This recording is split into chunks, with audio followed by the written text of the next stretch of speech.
বাংলাদেশের কিশোরগঞ্জ জেলার এক যুবক তার স্ত্রী শ্রাবন্তীকে নিয়ে দুবাই যান কাজের সন্ধানে। তাদের স্বপ্ন ছিল কয়েক বছর কঠোর পরিশ্রম করে টাকা জমিয়ে দেশে ফিরে একটি সুন্দর জীবন শুরু করা। শ্রাবন্তী শুধু বুদ্ধিমতী নয়, দেখতেও ছিল অত্যন্ত সুন্দরী। তার সরলতা এবং নিষ্পাপ সৌন্দর্যে এমন এক আকর্ষণ ছিল যা সহজেই যে কারো চোখ আটকে রাখতে পারত। জিহাদ যেই কোম্পানিতে কাজ করতেন তার মালিক ছিলেন এক প্রভাবশালী ধনী শেখ।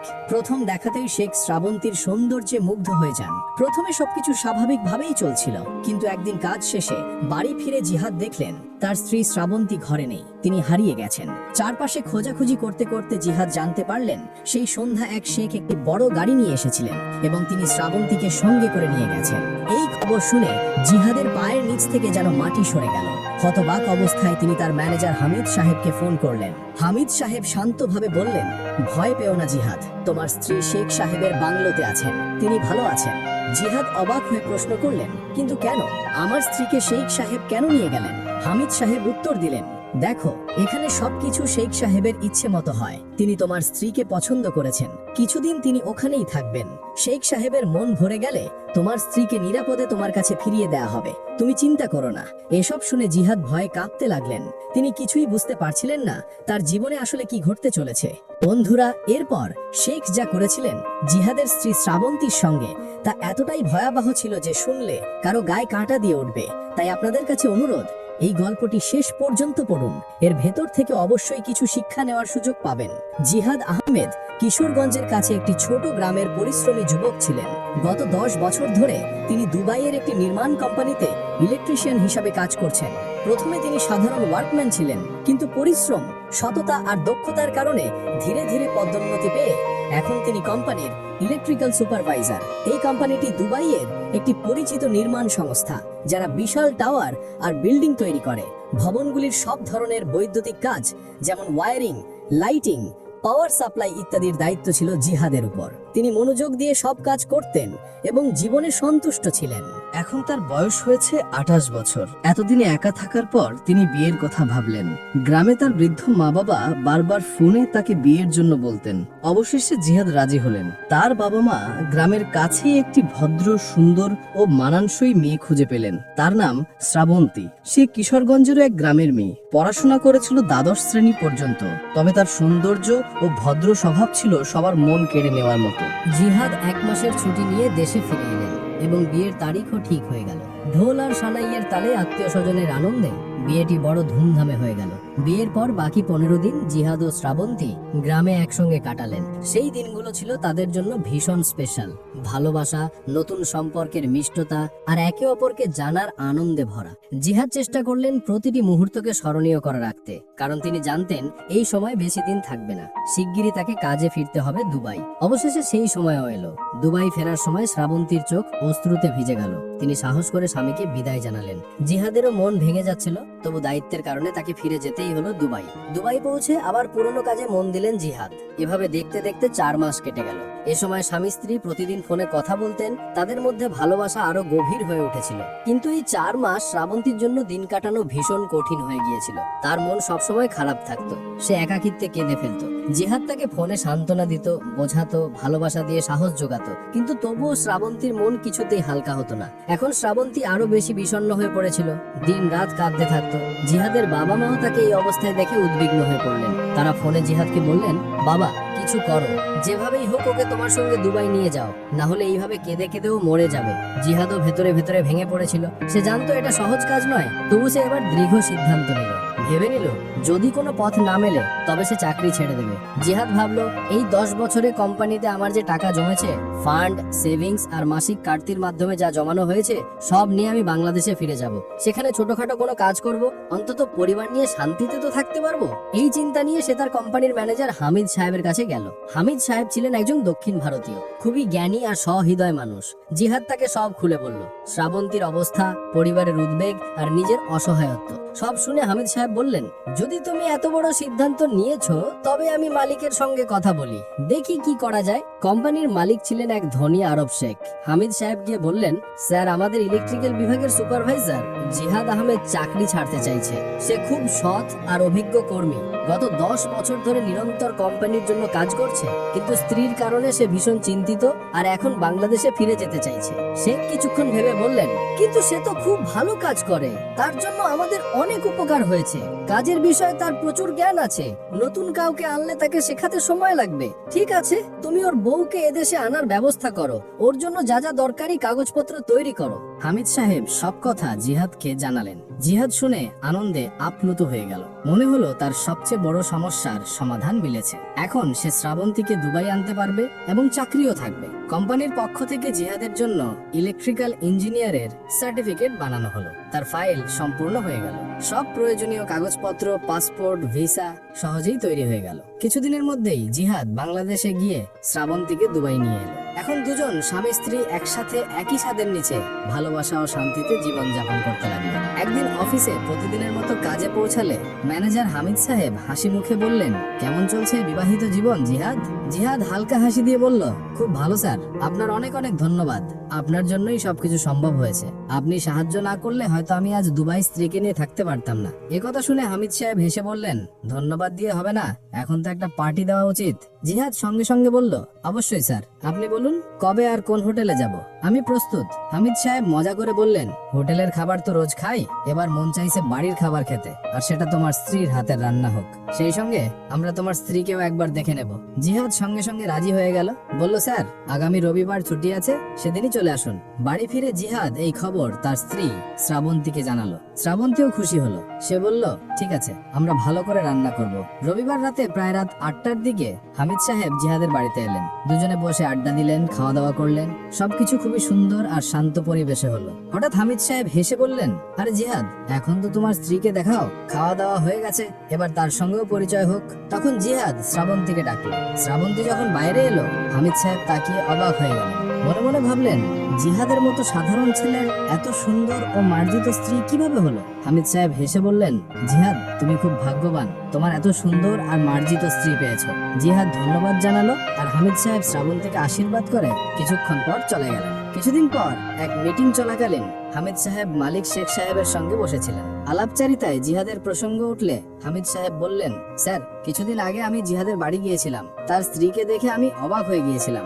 এত সুন্দর আর ভদ্র মহিলা, বিশ্বাসই হয় না তিনি গ্রামের মেয়ে। শেখ সাহেব হেসে বললেন, আচ্ছা তাহলে আমাদেরও একবার পরিচয় করিয়ে দাও, আমরাও তো সেই সৌন্দর্য একবার দেখি। হামিদ সাহেব আস্তে আস্তে বললেন, অবশ্যই স্যার, আমি জিহাদকে বলছি।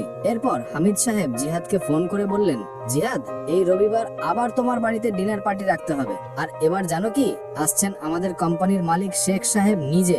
এটা শুনে জিহাদ কিছুক্ষণ চুপ রইল, তারপর ধীরে ধীরে বলল, কিন্তু স্যার হঠাৎ আমার বাড়িতে আসতে চাইছেন কেন? হামিদ সাহেব হেসে বললেন, আরে আমি ওনাকে আগের পার্টির কথা বলেছিলাম, তোমার স্ত্রীর হাতের সুস্বাদু রান্না আর তার সরলতার কথা, তাই শেখ সাহেবেরও ইচ্ছে হয়েছে তোমার স্ত্রীর হাতে রান্না খেতে। জিহাদ বলল, ঠিক আছে স্যার, কিন্তু ভেতরে ভেতরে সে অস্থির হয়ে উঠল। তার মনে বারবার প্রশ্ন জাগছিল, শেখ সাহেব কি শুধু খাওয়ার জন্যই আসছেন নাকি অন্য কোনো কারণ আছে? জিহাদ জানতো এদেশে অনেক গল্প শোনা যায়, বড় লোকেরা নিজেদের স্বার্থে যে কোনো কিছু করতে পারে, কিন্তু চাইলেও সে কিছু করতে পারল না। বাধ্য হয়ে আবার পার্টির প্রস্তুতি শুরু করলো। রবিবার সন্ধ্যায় শেখ সাহেব হামিদ সাহেবকে নিয়ে জিহাদের বাড়িতে এলেন। সুস্বাদু খাবার তৈরি ছিল, সবাই বসে খেতে শুরু করলেন। খাওয়ার মাঝেই শেখ সাহেব বললেন, আরে জিহাদ শুধু খাওয়াই খাচ্ছি, এবার তোমার স্ত্রীকেও তো দেখাও। জিহাদ শ্রাবন্তীকে ডাকলো। শেখ সাহেব যখন শ্রাবন্তীকে দেখলেন তখন তাকিয়ে রইলেন। শ্রাবন্তীর সৌন্দর্যের প্রশংসা করলেন, তার মনে অদ্ভুত সব চিন্তা ঘুরতে লাগলো। খাওয়া শেষে শেখ সাহেব পকেট থেকে একটি ছোট বাক্স বের করে হেসে বললেন, এটা তোমার স্ত্রীর জন্য ছোট্ট একটি উপহার, একরকম মুখ দেখা। জিহাদ ও শ্রাবন্তী দুজনেই অবাক হয়ে গেল। বাক্স খুলতেই দেখা গেল ভেতরে একটি দামি হীরের আংটি। জিহাদ অস্বস্তি নিয়ে বলল, স্যার এর কি প্রয়োজন ছিল? শেখ সাহেব হেসে উত্তর দিলেন, এটা তোমার জন্য নয়, এটা আমাদের পক্ষ থেকে শ্রাবন্তীর জন্য। শ্রাবন্তী কিছু বলল না, জিহাদও চুপ রইল। তারপর শেখ সাহেব হামিদ সাহেবকে নিয়ে চলে গেলেন। কয়েকদিন পর একটা অদ্ভুত ঘটনা ঘটলো। হঠাৎ জিহাদের ডিউটি বদলে দেওয়া হলো। এখন তাকে দূরের সাইটে পাঠানো হচ্ছিল। প্রতিদিন সকালে ভোরে বেরোতে হতো আর রাত করে ফিরতে হতো। জিহাদের আশ্চর্য লাগছিল, হঠাৎ এটা কেন হচ্ছে। তবু সে প্রশ্ন করেনি। সে সৎ ছিল, কাজে মন দিত। সেদিনও ভোরে বেরিয়ে দূরের এক সাইটে পৌঁছে গেল। দুপুরবেলা হঠাৎ বাড়ির দরজার বেল বাজলো। শ্রাবন্তী দরজা খুলতেই চমকে উঠল। সামনে দাঁড়িয়ে আছেন জিহাদের মালিক শেখ। শেখ শ্রাবন্তীকে দেখে হেসে বললেন, শ্রাবন্তী? শ্রাবন্তী ঘবড়ে গিয়ে বলল, আরে স্যার, আপনি এখানে কিভাবে? জিহাদ তো বাড়িতে নেই, উনি তো কাজে গিয়েছেন। শেখ উত্তর দিলেন, আমি জানি সে কাজে গেছে। তারপর কোনো কথা না বলে তিনি সরাসরি ভেতরে চলে এলেন এবং সোফায় বসে পড়লেন। শ্রাবন্তী অস্থির হয়ে গেল। সে ভেতরে গিয়ে তাড়াতাড়ি জিহাদকে ফোন করলো। ফোন উঠতেই শ্রাবন্তী কাঁপা গলায় বলল, আপনি কোথায় আছেন? আপনার মালিক হঠাৎ বাড়িতে এসে বসে আছেন, আমি ভীষণ ভয় পাচ্ছি। জিহাদ হতভাগ হয়ে গেল। সে বলল, কি? এটা কিভাবে সম্ভব? সে বলল, তুমি চিন্তা করো না, আমি এক্ষুনি রওনা হচ্ছি, তবে বাড়ি পৌঁছাতে আমার 1 ঘন্টা লাগবে। শ্রাবন্তী ভয় পেয়েছিল।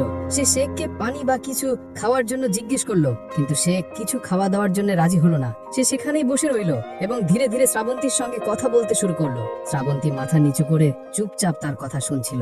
বন্ধুরা, শেখ শ্রাবন্তীকে কি বলেছিল তা পরে তোমরা জানতে পারবে। প্রায় 1 ঘন্টা পরে যখন জিহাদ বাড়ি পৌঁছলো, তখন ভেতরে শ্রাবন্তী ছিল না। সে দিশাহারা হয়ে পড়লো এবং চারপাশে খোঁজাখুঁজি করতে লাগলো। এক প্রতিবেশী জানান, একটা বড় গাড়ি এসেছিল, তাতে একজন শেখ তোমার বাড়িতে ঢুকেছিল। পরে শ্রাবন্তী সেই গাড়িতেই তার সঙ্গে চলে গেছে। এটা শুনেই জিহাদের মাথায় আকাশ ভেঙে পড়ল। যেটার ভয় সে করছিল হয়তো সেটাই হয়ে গেল। সঙ্গে সঙ্গে সে তার ম্যানেজার হামিদ সাহেবকে ফোন দিল। হামিদ সাহেব ফোন ধরতেই জিহাদ সবকিছু জানাল। হামিদ সাহেবও হতবাক হয়ে গেল, কারণ তারও কিছু জানা ছিল না। হামিদ বললেন, তুমি চিন্তা করো না, আমি 5 মিনিটের মধ্যে কল ব্যাক করছি। তারপর ভয়ে ভয়ে সে তার মালিক শেখকে ফোন দিল এবং জিজ্ঞেস করলো, স্যার, কি জিহাদের স্ত্রী শ্রাবন্তী এই মুহূর্তে আপনার সঙ্গে আছেন? শেখ উত্তর দিল, হ্যাঁ, সে এখন আমাদের বাংলোতে আছে। হামিদ আবার জিজ্ঞেস করলো, স্যার, ও কতদিন সেখানে থাকবে? শেখ উত্তর দিল, কমপক্ষে 3 দিন তো থাকবেই। হামিদ শুধু বলল, ওকে স্যার। তারপর শেখ ফোন কেটে দিল। হামিদ আবার জিহাদকে ফোন করে বলল, শোনো জিহাদ, ভয় পেও না, তোমার স্ত্রী শেখ সাহেবের কাছে আছে। 3 দিন পরে সে নিজেই ফিরে আসবে। এতে জিহাদ ভীষণ রেগে গেল। সে হামিদ সাহেবকে বলল, তুমি আমাকে ধোকা দিয়েছো, সব তোমার কারণেই হচ্ছে, এর মধ্যে তোমারও হাত আছে। হামিদ বললেন, জিহাদ ভাই, আমাকে বিশ্বাস করো, আমি কিছুই জানতাম না, আমিও তো এখন তোমার কাছ থেকেই জানলাম। জিহাদ বলল, আমি এক্ষুনি থানায় যাবো আর অভিযোগ করব। হামিদ তাড়াতাড়ি বলল, এমন ভুল করো না জিহাদ, এটা বিদেশি দেশ, এখানে তোমার কিচ্ছু হবে না, তোমার কথা শোনার কেউ নেই। আর মনে রেখো, তুমি তোমার স্ত্রীকে ভুয়া কাগজে এখানে এনেছো, যদি পুলিশ কেস হয় তাহলে তুমি আজীবন জেলে পচবে, কেউ তোমাদের খোঁজও পাবে না, তোমরা এমন ভাবে হারিয়ে যাবে যেন এখানে কোনোদিন ছিলেই না। এতে জিহাদ ভয় পেয়ে গেল। তার চোখ দিয়ে অশ্রু ঝরতে লাগলো। কিছু করার মতো অবস্থায় সে ছিল না। সে কাঁদতে কাঁদতে কোনোভাবে 3 দিন কাটালো। 3 দিন পরে যখন শ্রাবন্তী বাড়ি ফিরে এলো, তখন তার চোখ জিহাদের ওপর পড়তেই সে ফুপিয়ে কেঁদে উঠলো। ছুটে এসে জিহাদের গলায় ঝাঁপিয়ে পড়লো। স্বামী স্ত্রী জড়িয়ে ধরে শুধু কাঁদতেই থাকলো। অনেকক্ষণ কাঁদার পর যখন শ্রাবন্তী একটু শান্ত হলো, তখন সে যা বলল তা শুনে জিহাদের বুক কেঁপে উঠলো। শ্রাবন্তী বলল, জিহাদ, তুমি ভাবতেও পারবে না এই 3 দিনে শেখ আমার সঙ্গে কি করেছে। দিন রাত আমাকে কাপড় পরতে পর্যন্ত দেয়নি। প্রতি ঘন্টায় তার যেভাবে মন চাইতো সেভাবেই আমার সঙ্গে করেছে। ওই 3 দিন আমার জীবনের সবচেয়ে ভয়ঙ্কর দিন ছিল। আমার মনে হচ্ছিল আমি যেন নরকে বন্দি আছি। আমি যখনই সেই মুহূর্তগুলো মনে করি আমার হাতটা কেঁপে ওঠে। জিহাদ, কিছু করো, আমাকে এখান থেকে নিয়ে চলো। এখানে লোকজন বলে এটা স্বর্গ, কিন্তু আমি এই স্বর্গের নরক দেখেছি। আমি আর একদিনও এখানে থাকতে চাই না। জিহাদেরও চোখ ভিজে গেল। সে শ্রাবন্তীর হাত ধরে বলল, শ্রাবন্তী, তুমি চিন্তা করো না, আমিও এখন 1 মুহূর্ত এখানে থাকতে চাই না। আমরা খুব শিগগিরই এই নরক থেকে বেরিয়ে যাব। কিন্তু বন্ধুরা, জিহাদ যা ভাবছিল তা কিছুই হতে যাচ্ছিল না। এখন জিহাদ যেভাবেই হোক কোম্পানি থেকে তার জমানো টাকা তুলতে চাইলো। 10 বছরের চাকরিতে তার প্রায় 4-4.5 লাখ টাকা ফান্ড আর সেভিংস হিসেবে জমা ছিল। জিহাদ গিয়ে ম্যানেজার হামিদ সাহেবকে বলল, ভাই, আমার টাকার দরকার, আমার ফান্ড ছেড়ে দাও। হামিদ বললেন, ঠিক আছে জিহাদ, আমি মালিকের সঙ্গে কথা বলি। হামিদ শেখের কাছে গিয়ে জিহাদের টাকার কথা বলল, কিন্তু শেখ কোনো না কোনো অজুহাত দিয়ে অস্বীকার করলো। শেখ হামিদকে বলল, তুমি তো জানো হামিদ, আমরা তার বউকে বিয়ে করতে চাই না, তবে যখন আমাদের মন ভরে যাবে তখন তাকে ছেড়ে দেব, তারপর সে চাইলে যেখানে যেতে পারে যাক, কিন্তু এখন নয়। হামিদে সবসময় কিছুই বলল না, চুপচাপ ফিরে এলো। তারপর সে জিহাদকে ফোন করে বলল, জিহাদ, কিছুটা সময় আর লাগবে, মালিক এখন রাজি নয়। কিন্তু বন্ধুরা, ঠিক 3 দিন পরে আবার শেখের গাড়ি এলো এবং শ্রাবন্তীকে আবার নিয়ে গেল।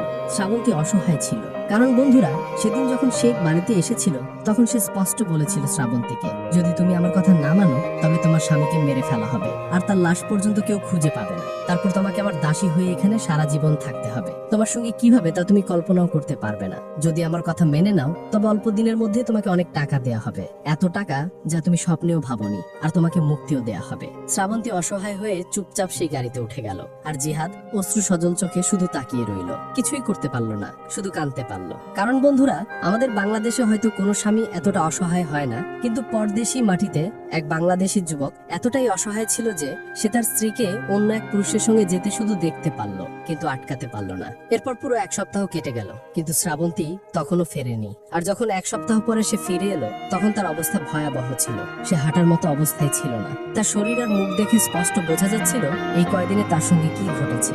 জিহাদ তাকে দেখে আবার ভেঙে পড়লো। তারপর সে হামিদ সাহেবকে ফোন করে বলল, ভাই একবার আমার সঙ্গে দেখা করো প্লিজ।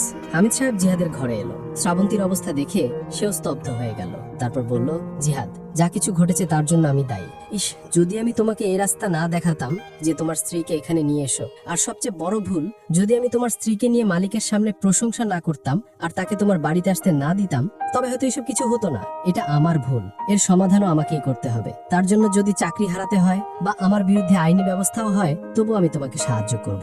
বন্ধুরা, যখন কোনো বাংলাদেশি ব্যক্তি গালফ দেশে কাজ করতে যায়, তখন তার পাসপোর্ট কোম্পানির কাছেই জমা থাকে। কারণ যদি কেউ চাকরি ছাড়তে চায়, তবে পাসপোর্ট নিতে পুরো লিগ্যাল প্রসেসের মধ্য দিয়ে যেতে হয়। তারপরেই কেবল সে নিজের দেশে ফিরতে পারে। জিহাদ আর শ্রাবন্তীর পাসপোর্টও কোম্পানির অফিসে জমা ছিল। তারা চাইলে বাংলাদেশে ফিরতে পারতো না, কিন্তু এখানেই হামিদ সাহেব সাহায্য করলো। সে কোনোভাবে অফিস থেকে চুপি চুপি জিহাদ আর শ্রাবন্তীর পাসপোর্ট চুরি করলো এবং তাদের ফ্লাইটের টিকিটও বুক করে দিল। তারপর কিছু টাকা দিয়ে বলল, যত তাড়াতাড়ি সম্ভব এখান থেকে চলে যাও, এখানে আর থাকা তোমাদের জন্য বিপদের। আর বন্ধুরা, তারপর জিহাদ তার স্ত্রী শ্রাবন্তীকে নিয়ে চুপচাপ পালিয়ে গেল এবং বাংলাদেশে ফিরে এলো। এই বন্ধুরা, গল্পটি কেমন লাগলো অবশ্যই কমেন্ট করে জানাবেন।